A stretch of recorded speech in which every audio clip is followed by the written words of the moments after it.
એટલે પણ વરસાદ ખેડૂતોને હેરાન કરી નાખ્યા હો.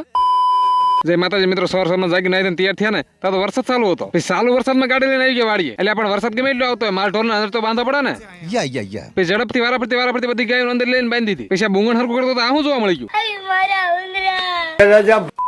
એટલે આપણે ટાયર ચડાઈ લીધો મજા આવે. પછી વાડીને કામ પતાવીને આવી ગયા ઘરે આવીને તો ધાબામાંથી ગંજી પલાળતી.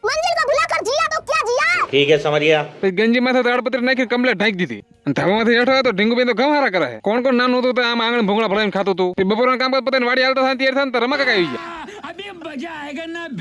પછી આપણે રમા કાકાનો વિડીયો બનાવીને રમા કાકા આપણે ફરિયાદ કરવા આવ્યા હતા. હવે આજથી આપણે રમા કાકાનો વિડીયો નહીં આવે. वीडियो डिलीट चाहिए.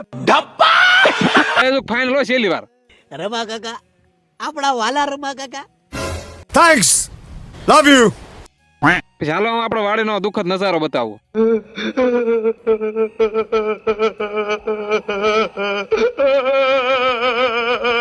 साला ये दुख का खत्म नहीं होता बे. પછી તો હું દુધિયા કલરનું ટી-શર્ટ પહેર્યું હતું એટલે કાળા કલરની ડોલ લઈ લીધી ને આવી ગયા કંકોડા ઉતારવા. હજી માંડ કંકોડા ઉતારવા જાય ને તો संकट समीना मोदलम घेरा गया है.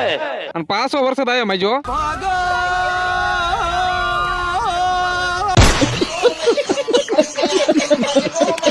પછી વરસાદ આવી ગયો એટલે 250 ગ્રામ કંકોડા ઉતારીને કંકોડા કામકાજ પતાવી દીધું. એટલે પણ તમે ફોલો કરતા નથી ભલા માણસો. પછી વરસાદ આવી ગયો એટલે 250 ગ્રામ કંકોડા લઈને આવી ગયા ઘરે આવીને ખાધું પીધું રાજકોટ. આજનો વ્લોગ અહીંયા જ પૂરો.